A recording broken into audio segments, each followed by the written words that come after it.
The silent Victory the War Room aboard the Keltharian flagship Eternal Dominion had never witnessed such celebration.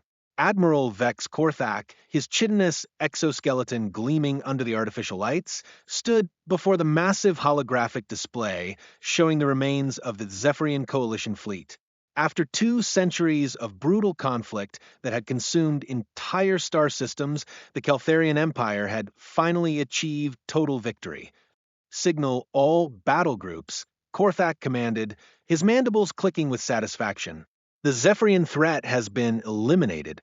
Begin salvage operations on their remaining vessels.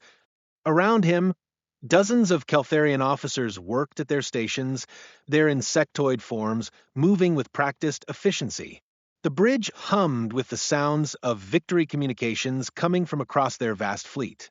300 warships floated in formation around the debris field that had once been the Coalition's last stand. Commander Zix approached the Admiral, her smaller frame dwarfed by Korthak's imposing presence. "Sir, we're receiving surrender signals from the few surviving Zephyrian vessels. Their Admiral Thyra is requesting terms." Korthak's 4 eyes focused on the tactical display, where the elegant crystalline ships of the Zephyrians hung motionless in space. Their bioluminescent hulls, once brilliant with life energy, now flickered weakly like dying stars. The Zephyrians had been formidable opponents, their ships grown rather than built, their technology based on symbiotic relationships with space-dwelling organisms. But even their living vessels couldn't withstand the relentless industrial might of the Keltharian war machine. "There will be no terms," Korthak declared. 200 years of conflict ends today. The Zephyrians will submit to complete integration into the Empire, or they will join their dead among the stars. As if summoned by his words, Admiral Thyra's image appeared on the communication screen. The Zephyrian leader was tall and graceful, with translucent skin that revealed the flowing patterns of bioluminescent organs beneath. Her large, multifaceted eyes held a weariness that spoke of centuries of warfare. "Admiral Korthak," she said, her voice carrying the melodic tones of her species, "we acknowledge defeat. Our military forces are broken, our colonies defenseless. We request only that you show mercy to our civilians." Korthak studied his ancient enemy with cold calculation. "Your people will be relocated to designated sectors under Keltharian supervision. Your technology will be absorbed into our systems. Your culture will be preserved only insofar as it serves the Empire's interests." Before Thyra could respond, alarms began blaring throughout the bridge.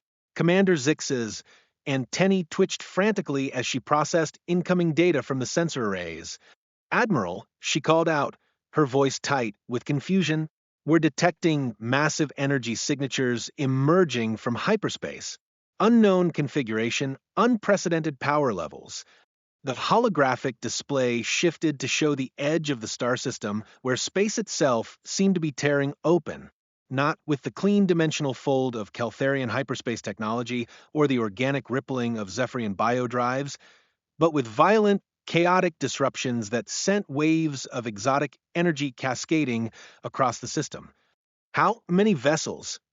Korthak demanded, his celebration forgotten. "Impossible to determine, sir. The energy interference is unlike anything in our databases." "Wait." Zix paused, her compound eyes reflecting the data streams. 37 distinct signatures. "No, 43. They keep changing." Through the dimensional tears came ships, unlike anything either the Keltharians or Zephyrians had ever encountered. They were angular and asymmetrical, bearing the scars of countless battles. Their hulls showed a patchwork of different technologies, as if they had been built from salvaged materials and desperate innovation rather than careful design.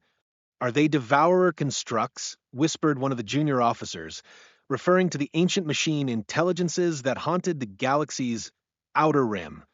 "No," Thyra said, her image still displayed on the communication screen. Her bioluminescent patterns had shifted to colors that indicated profound shock. "These are something else entirely. The largest of the unknown vessels, a massive battleship that dwarfed even the Keltharian flagship, began transmitting on open frequencies. The signal was crude by galactic standards, using electromagnetic radiation rather than quantum entanglement or bioneural networks. "This is Captain Sarah Chun of the Terran vessel Defiance," came a voice that was unmistakably alien yet strangely familiar. "We've been monitoring your conflict for some time now. Congratulations on your victory, Admiral Korthak." "Admiral Thyra, our condolences on your defeat." Korthak's mandibles clicked in bewilderment. "Terran? I am unfamiliar with this species designation." "That's because you've never met humans before," Captain Chun replied with what sounded like amusement. "We're new to this sector. Relatively speaking." The human captain's image replaced Admiral Thyra's on the communication screen, and the effect on the Keltharian bridge crew was immediate. Captain Chen appeared to be bipedal like many species, but her features were unlike anything in the galactic databases. Her skin was a warm brown color without any luminescent properties, her eyes were small and dark, and she had a covering of dark hair on her head. Most disturbing to the insectoid Keltharians, she showed her teeth when she spoke, a gesture that in their culture indicated aggressive intent. "How long have you been observing us?" Admiral Thyra asked, her own image reappearing alongside the humans in a split-screen display. "About 50 of your standard years," Chin replied casually. "We've been watching both your civilizations, learning your languages, studying your technologies and tactics. Fascinating conflict, really. We've never seen a war maintained at such intensity for so long." Commander Zix's antennae quivered as she processed this information. "Admiral, if they've been observing undetected for 5 decades, their stealth technology must be incredibly advanced." "Advanced is relative," Captain Chen said, apparently overhearing the comment through their open channel. "We just approach things differently than you do. See, while you've been fighting each other, we've been dealing with our own problems. The Andromedan swarm nearly wiped us out about 30 years ago. Then there were the Silicon Collective Wars. After that, the reality benders from the 7th dimension decided our existence was an affront to their cosmic order." The casual way she described what sounded like multiple extinction-level conflicts sent a chill through both the Keltharian and Zephyrian commanders. "You survived conflicts with the reality benders?" Thyra asked, her bioluminescent patterns shifting to indicate profound disbelief. "That's impossible. They exist outside normal spacetime." "Difficult, not impossible," Chen corrected, "though we did lose 3 star systems and about 2 billion people figuring out how to kill something that doesn't technically exist.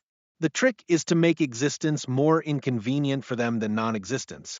Admiral Korthak struggled to process this information. His species had evolved from hive-minded insects, and their military doctrine emphasized overwhelming force applied through superior numbers and industrial capacity. The idea of defeating enemies through conceptual warfare was beyond their comprehension. "Why reveal yourselves now?" he demanded.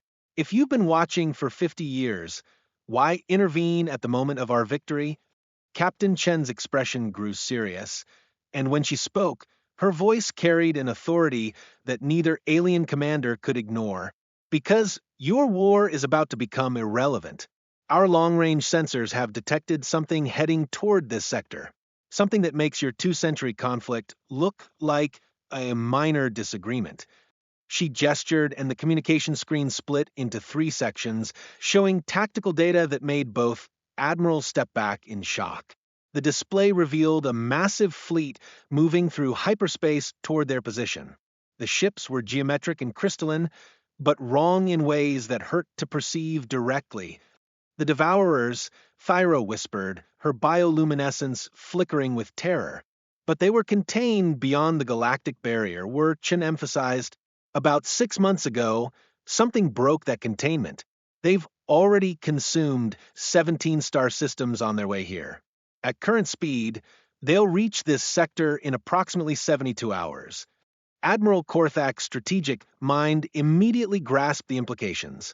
The Devourer machines were ancient beyond measure, created by a long-dead civilization as the ultimate weapon. They consumed matter at the quantum level, converting it into more of themselves. No known weapon could damage them, No known defense could stop them. Our combined fleets cannot stand against the Devourers, he said finally. Even working together, the Empire and the Coalition lack the firepower to. You're thinking like prey, Captain Chin interrupted. That's your first mistake. The Devourers are apex predators in their own ecosystem, but they've never encountered humans before. We've had to develop very specific skills when it comes to dealing with overwhelming threats. What kind of skills? Commander Zix asked, her scientific curiosity overriding protocol. Chen's smile returned. But this time it carried a predatory edge that made even the battle-hardened Keltharians uncomfortable. The kind that come from being the universe's favorite underdog. See, there's something you should know about humans. We're not the strongest species, or the smartest, or the most technologically advanced, but we have one trait that's kept us alive through everything the galaxy has thrown at us, which is, Admiral Thyra asked, we're absolutely terrible at knowing when we're supposed to lose. Before either commander could respond, new alarms began sounding. The human fleet was moving, but not in any formation either alien species recognized. Instead of maintaining battle lines or defensive positions, the Terran ships scattered in seemingly random directions, their movement patterns chaotic and unpredictable. What are they doing? Korthak muttered. Preparing, Chin replied. Admiral Korthak, Admiral Thyra, you have a choice. You can continue your war while the Devourers consume everything you've been fighting for, or you can trust the species that's been specifically designed by an uncaring universe to survive impossible situations. She paused, her image flickering as electromagnetic interference from the human ships increased. Either way, the Devourers arrive in 71 hours and 37 minutes. I suggest you decide quickly. The communication cut out, leaving both alien commanders staring at empty screens while the human fleet continued its incomprehensible maneuvers around them. The war that had defined 2 centuries was over, but something far more dangerous was about to begin. In the silence that followed, Admiral Korthak looked at the image of his ancient enemy and realized that everything he thought he knew about warfare was about to change forever. The art of impossible wars the Joint Command Center established aboard the neutral space station Harmony Point had become a testament to the impossible. For the first time in 2 centuries, Keltharian and Zephyrian officers worked side by side, their ancient hatred temporarily set aside in the face of an extinction-level threat. The station itself, hastily constructed from salvage materials from both fleets, hummed with activity as 3 radically different species attempted to coordinate a defense against the approaching Devourer fleet. Admiral Korthak found himself studying the humans with a mixture of fascination and unease. Captain Chin moved through the command center with casual confidence, her small frame somehow commanding attention from beings twice her size. Her crew followed suit, interacting with both Keltharian and Zephyrian personnel as if they hadn't been mortal enemies mere hours before. The Devourers operate on quantum consumption principles, explained Dr. Marcus Webb, the human fleet's chief scientist. His appearance was even more unsettling to the aliens than Captain Chen's, pale skin, thin build, and eyes that seemed to analyze everything with disturbing intensity. They break down matter at the subatomic level and reconfigure it into more Devourer units. Traditional energy weapons actually feed them. Commander Zix's antennae twitched nervously as she processed this information. Then how do we fight them? Our databases contain no records of successful resistance to Devourer incursions. That's because everyone who's fought them conventionally is dead, Dr. Webb replied matter-of-factly. The key is not to fight them the way they expect to be fought. Admiral Thyra, her bioluminescent patterns dim with exhaustion, gestured toward the tactical display showing the approaching Devourer fleet. 47 geometric vessels, each capable of consuming an entire moon in hours. What unconventional approach could possibly work against such force? Captain Chin stepped forward, her expression growing serious.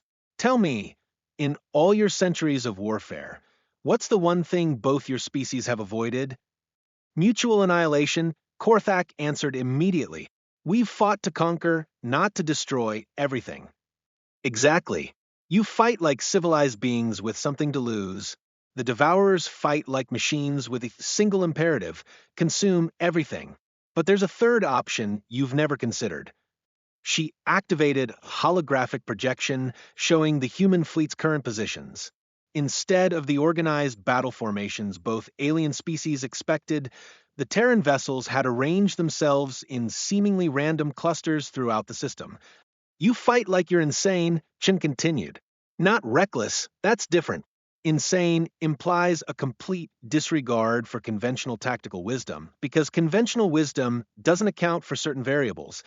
Dr. Webb pulled up another display showing detailed scans of human technology. Our ships don't just carry conventional weapons. We've had to develop tools for fighting enemies that exist partially outside normal space-time, remember?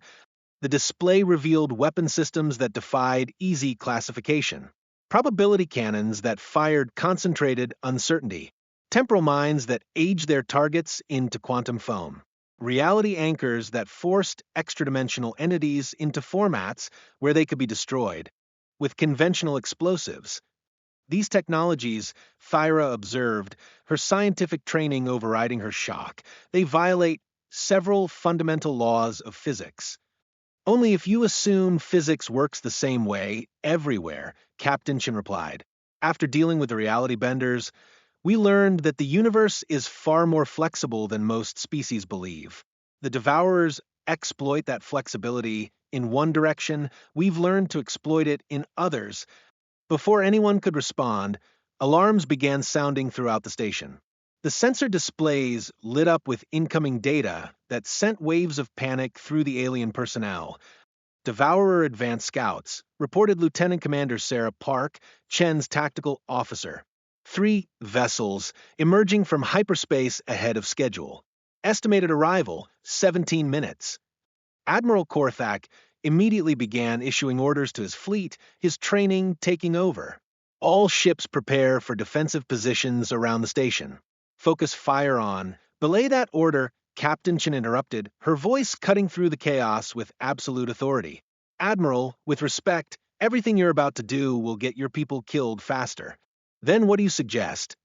Korthak demanded, his mandibles clicking with frustration.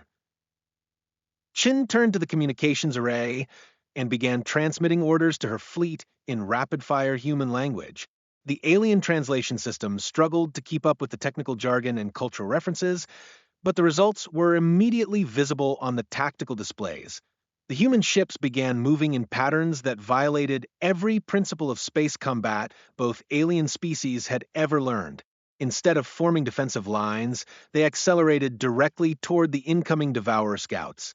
Instead of maintaining formation integrity, they scattered into individual attack runs that seemed to follow no coordinated plan. This is suicide, Commander Zix whispered, watching as the relatively small human vessels raced toward enemies that outmassed them by orders of magnitude. No, Dr. Webb corrected, his eyes fixed on the sensor readings. This is pattern disruption. The Devourers operate on consumption algorithms optimized for predictable prey behavior. What Captain Chen's people are doing right now is creating a tactical scenario the Devourers' programming can't efficiently process. The first Devourer scout ship materialized fully into normal space, its crystalline geometry seeming to bend light around it in impossible ways. It immediately began scanning the system, cataloging threats and resources according to its ancient programming. The human ship Reckless Abandon struck first, not with conventional weapons, but with a probability burst that caused the Devourer's quantum sensors to register contradictory information about local spacetime. For precisely 2.3 seconds, the machine intelligence was forced to process the concept that it both existed and didn't exist simultaneously. That brief moment of computational confusion was all Captain Rodriguez needed. The Reckless Abandon's reality anchors fired, temporarily forcing the Devourer into a single quantum state, making it vulnerable to the antimatter torpedoes that followed. The alien observers watched in stunned silence as the supposedly invincible Devourer scout ship simply ceased to exist, its matter-consuming algorithms unable to process their own dissolution. Impossible, Thyra breathed. Nothing can destroy a devourer construct. Nothing conventional, Chin agreed. But if you make them temporarily conventional weapons work just fine. The second scout ship, learning from its companion's destruction, began adapting its approach. Its quantum state became more fluid, making it harder for the reality anchors to lock onto. But the humans had anticipated this as well. Three Terran vessels, the Spite, the Malice, and the Defiant Fist, converged on the Devourer from different vectors, each firing temporal mines that aged the space around the target at different rates. The result was a localized time differential that trapped the machine in a causality loop, forcing it to experience its own destruction infinitely while remaining unable to adapt or escape. The third scout ship attempted to retreat, its machine intelligence recognizing that these new opponents operated outside its tactical parameters. But Captain Chun had positioned her fastest ship, the inevitable conclusion, directly in its escape route. "This is Captain Lisa Martinez," came a voice over the communications array, firing the new toy in 3, 2, 1. The weapon that struck the fleeing devourer wasn't energy or matter, but pure information. Specifically, it was a virus designed to infect quantum consciousness with the concept of entropy. The devourer's scout ship, its mind suddenly forced to comprehend its own inevitable decay, suffered what could only be described as an existential crisis and shut down completely. The entire engagement had lasted less than 4 minutes. 3 supposedly invincible devourer constructs had been eliminated by forces a fraction of their size, using tactics that shouldn't have been possible. "How?" Admiral Korthak asked, his voice barely above a whisper. Captain Chun turned to face the assembled alien commanders, her expression grim despite the victory. "Because we've had to learn how to kill gods, Admiral. When your species faces extinction every few decades, you either develop very creative solutions or you disappear from the universe entirely." Dr. Webb pulled up new sensor data showing the main Devourer fleet's reaction to the loss of their scouts. They're accelerating their approach. Estimated arrival time is now 36 hours. And they're adapting, their quantum signatures are shifting to compensate for our tactics. "Then we need to hit them before they finish adapting," Chin decided. "Admiral Korthak, Admiral Thyra, I need something from both of you that's going to go against every military instinct your species have developed." "What?" they asked simultaneously, then glared at each other for the unintended synchronization. "I need you to trust human tactical doctrine completely. No questions, no suggestions, no attempts to modify our strategy to fit your understanding of warfare.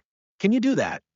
The two alien commanders exchanged glances, centuries of mutual hatred temporarily overshadowed by the recognition that their species' survival might depend on their answer. "What exactly are you proposing?" Thyra asked carefully. Chen's smile returned, but this time it carried an edge that promised violence on an unimaginable scale. "We're going to do something so tactically insane that the Devourer's machine intelligence will be forced to dedicate significant processing power to understanding what we're doing instead of focusing on consuming everything in sight." She gestured to the tactical display, which began showing projected battle formations that made both alien admirals step back in shock. "We're going to charge directly into the center of their fleet formation, split our forces into the smallest possible groups, and attack their command vessel with everything we have while our ships are completely surrounded by enemies." The silence that followed was broken only by the station's background hum and the soft clicking of Korthak's mandibles as he processed the sheer audacity of the proposal. "That's not tactics," he said finally. "That's elaborate suicide." "Only if you assume we plan to fight fair," Chin replied. "But humans stopped fighting fair about the time we figured out how to make fire. Admiral Thyra, Admiral Korthak, the Devourers are coming whether we're ready or not. The question is, do you trust us to keep them busy while you evacuate your civilians? And if your plan fails," Thyra asked, Captain Chen's expression grew solemn, "then the universe loses its most successful species at refusing to stay dead. But you'll have bought your people time to escape, and maybe someone somewhere will figure out how to stop the Devourers permanently." As the two alien commanders considered their options, another alarm began sounding. The long-range sensors had detected something that changed everything. The main Devourer fleet wasn't just approaching, it was growing. The machines were consuming asteroids, debris, and even cosmic dust to create additional units as they traveled. 47 ships have become 63, reported Lieutenant Commander Park grimly. At current consumption rates, they'll have over 100 vessels by the time they arrive. Captain Chin nodded as if she had expected this development. Then we don't wait for them to arrive. Admiral Korthak, Admiral Thyra, give me your answer. Do we stand together against impossible odds? Or do we let the universe's most efficient predators add 3 more species to their consumption log? The fate of 3 civilizations hung in the balance as the two alien commanders faced the most important decision in their people's history. When predators become protectors, the combined fleet that assembled at the edge of the Kepler 442 system defied every principle of military organization known to galactic civilization. Keltharian dreadnoughts, with their geometric precision, flew alongside Zephyrian bioships that pulsed with organic life, while human vessels moved between them like predators stalking through a herd. The sight would have been impossible to imagine just days before, when these same ships had been locked in mortal combat. Captain Chen stood on the bridge of the Defiance, watching the tactical displays with the calm focus of someone who had stared death in the face so many times it had become an old acquaintance. Around her, the command center buzzed with activity as human Keltharian and Zephyrian officers worked together to coordinate what military historians would later call the most audacious battle plan in recorded history. Devourer fleet status? She asked Lieutenant Commander Park. 112 vessels confirmed, still growing. They're consuming the outer system's asteroid belt as they advance. Estimated arrival at the inner planets, 14 hours. Admiral Korthak's image appeared on the communication screen, his chitinous features tense with barely controlled anxiety. Captain Chun, my tactical advisors are strongly recommending we reconsider this strategy. Even with our combined fleets, we're outnumbered nearly 2 to 1 by enemies that have never been defeated in conventional warfare. Good thing we're not fighting conventionally, Chim replied without taking her eyes off the sensor displays. Admiral Thyra, how are your bioships responding to the quantum resonance modifications? The Zephyrian commander's bioluminescent patterns flickered with uncertainty as she answered. The symbiotic organisms are distressed by the alterations to their neural networks. They don't understand why we're asking them to operate outside their natural parameters. Because natural parameters are what the Devourers expect, Dr. Webb interjected from his position at the science station. Your living ships process information through biological neural networks that operate on quantum consciousness principles. We've temporarily modified those networks to think in ways that biological evolution never intended. Commander Zix, serving as liaison between the Keltharian and human tactical teams, gestured toward the approaching enemy fleet. The Devourers have begun deploying in standard consumption formation. They're treating this as a resource harvest operation, not a military engagement. Chin nodded grimly. That's what we're counting on. They've cataloged our ships, analyzed our basic capabilities, and calculated optimal consumption patterns based on conventional military doctrine. What they haven't accounted for is the possibility that we might deliberately do everything wrong. She activated the fleet-wide communication system, her voice carrying to every ship in the massive formation. All vessels, this is Captain Chun. In approximately 30 minutes, we're going to implement the most tactically insane strategy in military history. I want everyone to understand what we're really doing here. The channel filled with the sounds of hundreds of beings from 3 different species listening intently. The Devourers aren't just machines, Chin continued. They're the ultimate expression of pure consumption. Existence stripped down to its most basic imperative. They've survived for millions of years because they're perfectly adapted to fight and consume civilized opponents who follow logical military principles. She paused, her gaze sweeping across her own bridge crew, before continuing. but they've never encountered humans.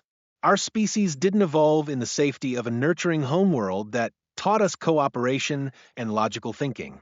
We evolved as persistence predators on a planet that tried to kill us every single day for millions of years. We learned to survive by being too stubborn to die and too crazy for our enemies to predict. Admiral Thyra's voice came through the communication array, her melodic tones carrying a note of genuine curiosity. What exactly does that mean in practical terms? Chen's smile was sharp enough to cut diamond. It means we're going to teach the universe's most efficient predators what it feels like to be prey. The first phase of the battle began not with weapons fire or tactical maneuvering, but with something far more subtle and infinitely more dangerous.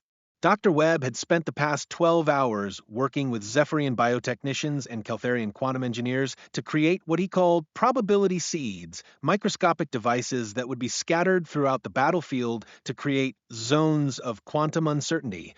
Think of them as conceptual landmines, he explained to the alien officers who were still struggling to understand human tactical philosophy.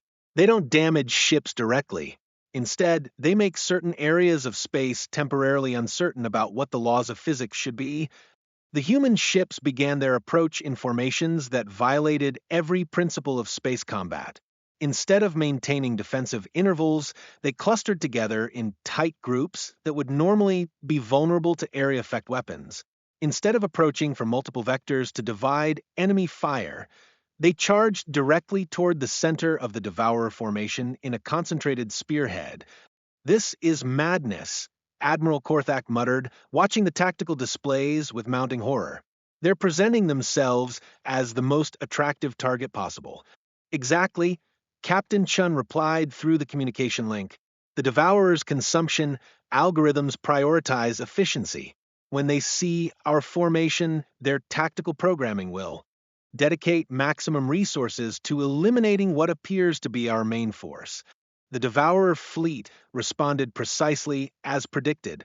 The geometric vessels began converging on the human spearhead, their quantum weapons charging to maximum power. From their perspective, the enemy was making a classic tactical error, concentrating their forces where they could be eliminated most efficiently. What the Devourers didn't realize was that the human spearhead consisted entirely of unmanned drone ships loaded with probability seeds and reality distortion generators. The real human fleet was scattered throughout the system in single ships, each one hidden among asteroid clusters and cosmic debris fields. Detonating probability seeds in 3, 2, 1 mark. Dr. Webb's words were followed by an explosion unlike anything the galaxy had ever witnessed. It wasn't the release of energy or matter, but the sudden and violent disruption of causality itself. Throughout the Devourer formation, space began behaving according to contradictory physical laws simultaneously. In some areas, gravity flowed backward, causing the geometric ships to experience thrust in directions their engines weren't producing. In others, time moved at different rates, forcing the Devourers to process the impossible concept that their own actions were occurring before they decided to take them. The machine intelligences, faced with sensory input that violated their fundamental understanding of reality, did what any computer would do when confronted with impossible data. They slowed down their other processes to dedicate maximum computational power to resolving the contradictions. That moment of confusion was all Captain Chen needed. "All units execute Pattern Omega," she commanded. Throughout the system, human ships emerged from their hiding places and began implementing tactics that would have been suicide against any rational opponent. They flew directly into weapons fire, trusting their modified shields to absorb damage while they positioned themselves for point-blank attacks. They rammed Devourer vessels at ramming speed, using their ship's momentum to drive reality anchors directly into the enemy hulls. The inevitable conclusion, piloted by Captain Martinez, executed a maneuver that involved flying through the interior of a Devourer ship while firing temporal mines that aged different sections of the vessel at different rates, causing it to tear itself apart through structural stress. The reckless abandon under Captain Rodriguez used its probability cannons to convince a cluster of Devourer vessels that they were actually located several light years away, causing them to waste precious minutes trying to navigate back to a battle they had never left. But the most audacious maneuver belonged to Captain Chin herself. As the Devourer command vessel, a massive geometric construct the size of a small moon, began adapting to the humans' reality distortion tactics, she piloted the Defiance directly into its quantum consciousness matrix. "Captain, that's a one-way trip," Lieutenant Commander Park warned, her voice tight with concern. "Not if we do it right," Chun replied, her hands flying over the navigation controls with practiced precision. "Dr. Webb, are you ready with the consciousness virus?" "Loaded and primed," the scientist confirmed. "But Captain, we'll have to deliver it from inside the target's neural matrix. Our ship won't survive the feedback." Chin nodded grimly. "That's why we're not planning to survive it. We're planning to succeed." The Defiance penetrated the Devourer Command ship's hull through a combination of reality anchors that temporarily convinced the vessel's armor it didn't exist and probability fields that made the ship's defensive systems target empty space instead of the approaching human vessel. Inside the geometric vessel's core, Captain Chun found herself face to face with something that challenged her understanding of existence itself. The Devourer's consciousness wasn't located in any physical structure, but existed as pure information suspended in quantum foam. It was beautiful and terrible, a mind vast beyond comprehension dedicated entirely to the concept of consumption. "Dr. Webb, initiate the virus," she commanded, even as the Devourer's consciousness began to focus its attention on the tiny human ship that had invaded its being. "Firing now," Webb replied, his voice steady despite the impossibility of their situation. The virus wasn't made of matter or energy, but of pure concept, specifically the human concept of sacrifice. It was the idea that sometimes the only way to protect what you love is to give up everything you have, including your own existence.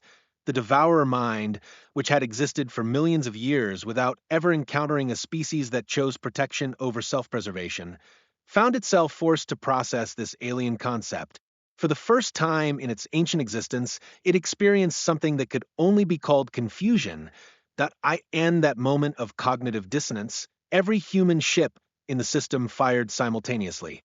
Reality anchors, probability cannons, temporal mines, and weapons that existed only in the margins of theoretical physics struck the Devourer fleet, while their controlling intelligence was distracted by trying to understand why any species would willingly choose destruction to protect others.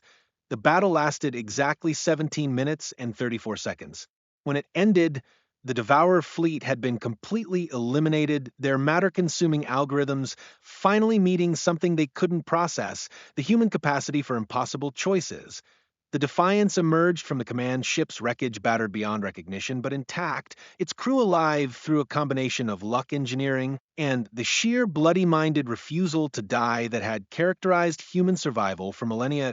As the combined fleets regrouped and began damage assessment, Admiral Korthak's voice came through the communication array, filled with something that might have been awe. "Captain Chun, your tactical performance was unprecedented. My species has studied warfare for thousands of years, and I've never seen anything like what you accomplished today." "Neither have we," Chun replied honestly. "The thing about impossible situations is that they require impossible solutions. We just got lucky that our particular brand of impossible matched what was needed." Admiral Thyra's image appeared alongside Korthak's, her bioluminescent patterns cycling through colors that indicated profound respect. "Your species sacrificed ships and lives to protect civilizations you had known for less than a week. Why?" Captain Chun was quiet for a long moment, staring out at the debris field where the Devourer fleet had been.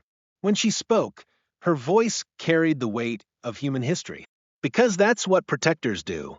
We didn't ask to be the species that specializes in surviving impossible threats, but that's what we became. And if we're going to exist in this galaxy, we might as well use our particular talents to keep the neighbors safe." 6 months later, the Terran-Keltharian-Zephyrian alliance would be formally established, with humans serving as the military protectors of a growing coalition of species. The galaxy had gained its most effective guardians, and humanity had finally found a purpose for the warrior instincts that had evolved in the crucible of a hostile universe. The end, the greatest predators had chosen to become protectors, and the universe was safer for it. The war was over. Humanity's true weapon, their capacity for impossible choices in defense of others, had walked onto the galactic stage, and the galaxy would never be the same at the end.